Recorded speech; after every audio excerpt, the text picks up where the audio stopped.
Sophie Langston was 29 years old when she walked down the aisle alone, the late afternoon sun pouring over the vineyard like a quiet blessing. 8 to 5 guests rose to their feet as the music swelled, but 2 chairs in the front row remained empty. Everyone noticed them. No one mentioned them. Sophie did not look at the chairs. She kept her eyes on Julian Mercer, waiting beneath a wooden pergola wrapped in white roses and soft light. His hands trembled slightly as he smiled at her, a smile full of relief and certainty. This was not how Sophie had imagined her wedding when she was younger. She had once assumed her father would walk beside her, her mother would cry proudly in the front row, and the day would feel like a reward for years of trying to be good enough. Instead, the air felt lighter than she expected. Calm. Clean. As if something heavy had finally been set down. Guests whispered later that the ceremony felt different, intimate, grounded, unburdened. They didn't know why. Before I continue, I need to ask you a quick favor. We're working toward our first 1,000 subscribers, and your support truly makes a difference. If you haven't already, please take a moment to subscribe to the channel, like this video, and comment where you're watching from. That single click helps keep this channel growing and allows me to keep bringing you stories like this. They couldn't see the months that led here, the phone calls that ended too abruptly, the promises that came with strings attached, or the quiet decision Sophie made when she realized love that demands obedience is not love at all. As she reached Julian and placed her hand in his, Sophie understood something clearly for the first time. This wedding was not a loss. It was a line crossed, and a life chosen. 6 months earlier, Sophie had still believed her parents would be there. The night Julian proposed, she cried from happiness, not fear.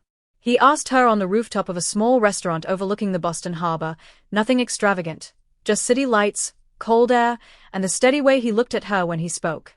She said yes before he finished the question. The next morning, she called her parents, Edward and Margaret Langston, her hands shaking despite her success and independence. To her surprise, her mother sounded thrilled. Her father asked practical questions about Julian's work and background. They promised support, even mentioning a generous contribution toward the wedding. Margaret followed up with an email later that evening, writing that they would give Sophie $100,000, just as they had always planned. Sophie stared at the message in her office, sunlight glinting off the harbor outside her window, and allowed herself to believe something she had never fully trusted before, that she mattered just as much as her older brother, Andrew. For 3 weeks, she planned freely, imagining a small, elegant ceremony that reflected who she and Julian were. She didn't know yet that the promise wasn't a gift. It was leverage. And it would be withdrawn the moment Sophie refused to trade her boundaries for approval. Sophie's life, on paper, was unimpeachable. She was a senior financial analyst at a consulting firm, debt-free, disciplined, respected. She had built stability without help and rarely asked for anything. Her parents, by contrast, lived comfortably but cautiously in a quiet Massachusetts suburb, proud of appearances and deeply invested in tradition. Andrew, 4 years older, had always been the center of gravity in the family, former high school athlete, business graduate, celebrated son. 3 years earlier, Edward and Margaret had spent lavishly on Andrew's wedding, a country club venue, hundreds of guests, live music, and a price tag that became family legend. Sophie remembered standing at the edge of the reception that night, listening as her mother told strangers how much they had sacrificed. Sophie had believed, then, that her turn would come. That belief cracked the night her parents invited her and Julian to dinner to discuss plans. Edward arrived with a handwritten list of rules: no destination wedding, no child-free ceremony, a guest list approved by them, and a mandatory church venue. When Sophie asked what would happen if she declined, her father's answer was immediate and flat. Then you'll pay for it yourself. The room went quiet. Julian said nothing. Sophie felt something shift, not anger yet, but clarity. Sophie tried to negotiate, carefully at first, then honestly. She explained why a smaller, child-free ceremony mattered to her. She suggested compromises. None were accepted. Her parents had already promised invitations to relatives she barely knew. When Sophie pushed back, Margaret accused her of being ungrateful. Edward accused her of forgetting family values. That night, Sophie called Andrew, hoping, briefly, that he might intervene. Instead, he revealed something by accident. There had always been a wedding fund, he said casually, set aside when he was young. Sophie went still. The next question answered itself in the silence that followed. There had never been one for her. The money her mother promised existed only if Sophie agreed to surrender control. When Edward called the following day demanding an answer, Sophie asked a single question. Had Andrew been given the same rules? Her father didn't respond directly. He only said Andrew was his son, and Sophie was joining another family now. The words settled heavily, but they did not break her. Sophie declined the conditions and ended the call. That evening, Julian sat beside her in silence until she spoke. They never meant to help me, she said. They meant to own the day. Julian took her hand. Then we'll build it ourselves. For the first time, Sophie believed him. Support came from an unexpected place. Julian's mother, Vivian Mercer, called after hearing what happened. She didn't criticize Sophie's parents or offer advice. She simply told Sophie a story about losing her own family's support when she married young and how someone once stepped in without conditions. Then she offered to contribute, freely, firmly, and without control. Sophie cried after the call ended, not from relief but recognition. With Vivian's help and their own savings, Sophie and Julian moved forward. Sophie hired her closest friend, Madeline Foster, a respected wedding planner, who warned her gently that resistance would escalate once her parents realized control was slipping. Madeline was right. The calls from relatives began. Margaret posted online, casting herself as a wounded mother. Edward sent a final email stating that if Sophie proceeded without compliance, they would not attend. Sophie printed the message and filed it away. When she replied, she invited them as guests, nothing more, nothing less. They refused. From that moment on, the story no longer belonged to her parents. It belonged to the life Sophie was choosing, step by deliberate step, toward a wedding that would not ask her to disappear in order to be loved. Once Sophie made her decision public, the reaction was immediate and surgical. Relatives she hadn't spoken to in years suddenly had opinions about her character. Calls came late at night, voices tight with judgment disguised as concern. Margaret framed the situation carefully, telling anyone who would listen that Sophie had shut them out and was being influenced by Julian's wealthy family. Sophie stopped defending herself when she realized explanations were being collected as evidence, not understanding. The silence that followed was colder than the arguments. What unsettled her most was not losing approval, but recognizing how quickly affection had turned into pressure. Madeline advised her to document everything. Emails, messages, timestamps. This isn't emotional anymore, she said. It's reputational. Sophie followed her advice, even when it felt excessive. She didn't know yet how useful those records would become. At work, Sophie stayed composed, but the strain showed in small ways. Missed meals, restless nights, moments of doubt that arrived without warning. Julian noticed everything and fixed nothing, which somehow helped more than reassurance ever could. He didn't try to rescue her from the discomfort. He treated her choice as settled. That steadiness became her anchor as the weeks narrowed and the wedding date approached, carrying with it the quiet certainty that something else was building beneath the surface. The shift began with a single name on the guest list, Deborah Klein. Deborah was a retired accountant and longtime family friend, someone Margaret had trusted for years.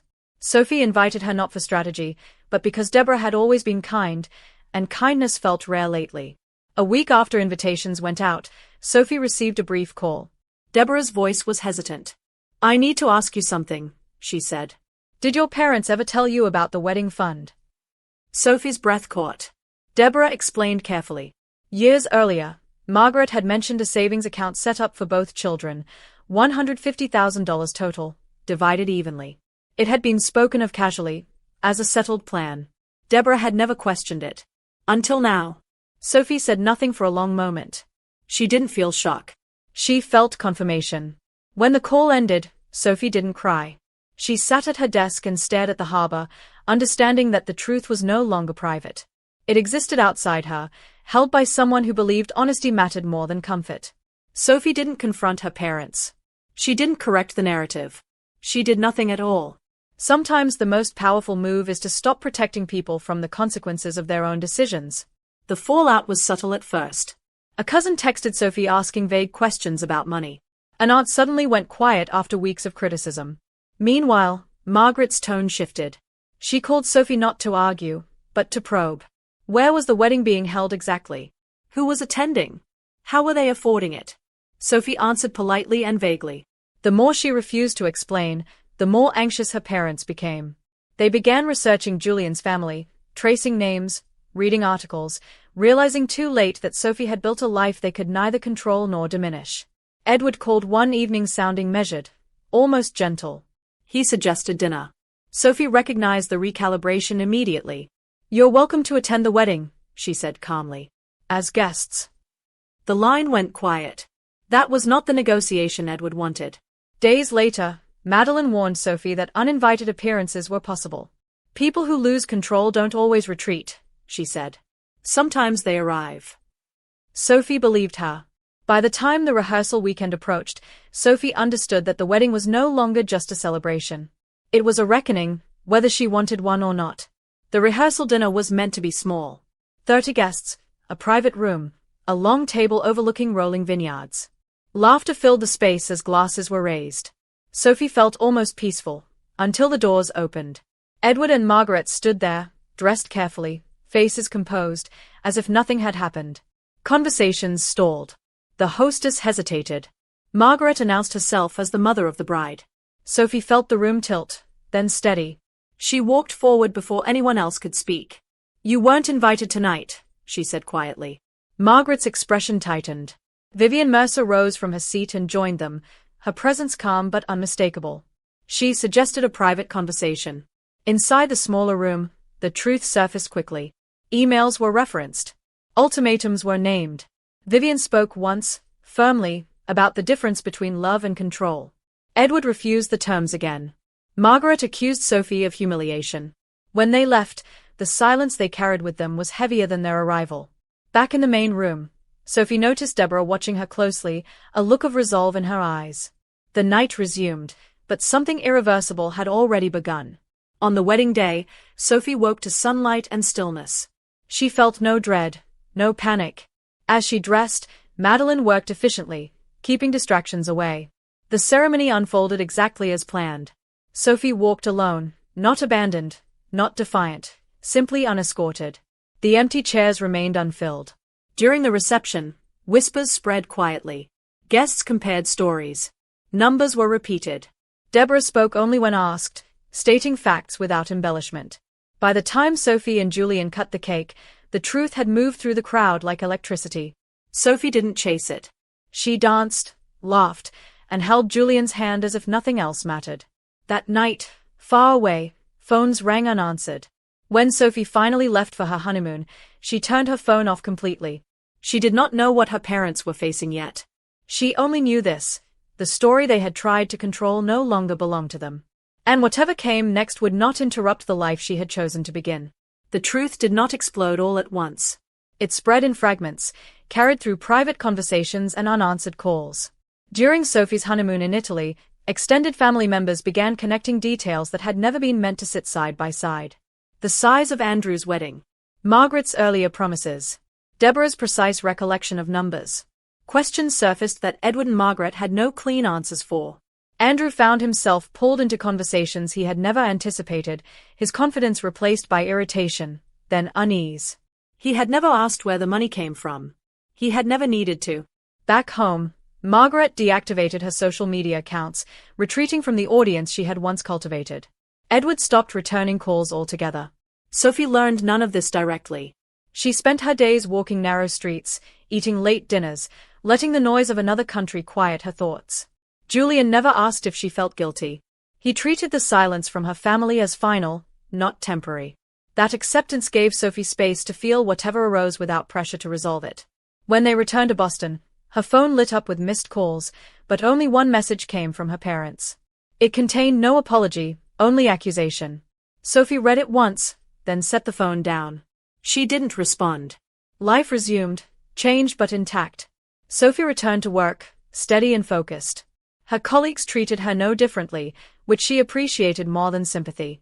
Andrew reached out repeatedly, his messages cautious and conflicted. When they finally met for coffee, he looked older than she remembered. He asked whether she had known about the fund all along. Sophie told him the truth, that she had suspected, but never confirmed. Andrew admitted his marriage was strained. Questions had been asked at home that he could no longer deflect. Sophie listened without defending herself or accusing him. She did not offer comfort either. Their conversation ended without resolution, but with something new between them. Honesty without expectation. That felt like progress, even if it was incomplete. Later, Sophie learned that Edward and Margaret had lost their role as family authorities. Relatives stopped calling them for advice. Invitations slowed. The narrative they had tried to control no longer held. Sophie did not feel triumphant. She felt tired, but lighter. Some things, she realized, collapse under their own weight once they are no longer protected. One evening, Sophie found an old watch in the back of her dresser, the one Edward had given her at graduation years earlier. She turned it over in her hands, remembering how proud he had looked that day, how brief that pride had been. She did not throw the watch away. She placed it back carefully, understanding that memory and meaning do not disappear just because relationships fracture. Grief, she was learning, does not arrive all at once. It settles in layers. Some nights she missed the parents she wished she had. Other nights she felt nothing at all. Julian noticed the fluctuations and gave her space. Vivian checked in quietly, never intruding. Madeline stayed present in practical ways, inviting Sophie to dinners, reminding her that chosen family still counts. Sophie realized that support did not always announce itself loudly. Sometimes it simply stayed. That constancy was unfamiliar, and it took time to trust it. Slowly, the sharp edges of the past months dulled. What remained was not bitterness, but clarity. Months later, Sophie ran into Margaret unexpectedly at a grocery store near her parents' home. They stood across from each other in the aisle, surrounded by shelves of ordinary things. Margaret looked smaller. She did not apologize. She did not accuse. She only asked how Sophie was. Sophie answered honestly. "I'm well." That seemed to be all Margaret could handle. They parted without resolution, but without hostility. Sophie understood then that reconciliation, if it ever came, would not be dramatic. It would be quiet, conditional on change that might never happen. She no longer waited for it. At home that evening, Sophie told Julian about the encounter. He listened, then asked if she felt unsettled. Sophie considered the question carefully. "No," she said. "I feel finished." It was not anger that closed the chapter. It was acceptance. On a clear autumn morning, Sophie stood on her balcony overlooking the city, coffee warming her hands. The life she had built felt solid beneath her feet. She had not won anything. She had not exposed anyone intentionally. She had simply stopped bending. In doing so, the truth had surfaced on its own. Sophie understood now that boundaries are not punishments. They are definitions. They say where one person ends and another begins. She thought of the wedding, of walking forward alone and choosing freely. That image no longer carried sadness. It carried pride. Whatever her parents chose to believe about the past was theirs to carry. Sophie had chosen something else: clarity, steadiness, and a future not negotiated under threat. The story was no longer unfolding. It had settled. And for the first time, Sophie felt at home inside it. The final shift came without warning. One afternoon, Sophie received a message from Deborah Klein. It was short and careful, written the way accountants write when facts matter. Deborah explained that several relatives had contacted her directly after the wedding, asking about the fund. She had answered truthfully, without opinion. The conversations, Deborah said, had been difficult. Sophie thanked her and said nothing more. She understood now that the story no longer needed her voice to move forward. The truth existed independently. It had weight. That was enough. Sophie didn't follow the aftermath closely. She didn't ask who said what or how her parents were responding. Distance had given her perspective, and she guarded it. What mattered was not whether others finally saw the imbalance, but that she had stopped carrying it alone. The rest belonged to time. Andrew reached out once more, months later. This time, his message was different. He didn't argue or justify. He acknowledged that things had not been equal and admitted he had benefited without questioning it. Sophie read the message twice before replying. She told him she appreciated the honesty. She did not offer forgiveness or closure. Not because she refused it, but because she no longer rushed emotional outcomes for other people's comfort.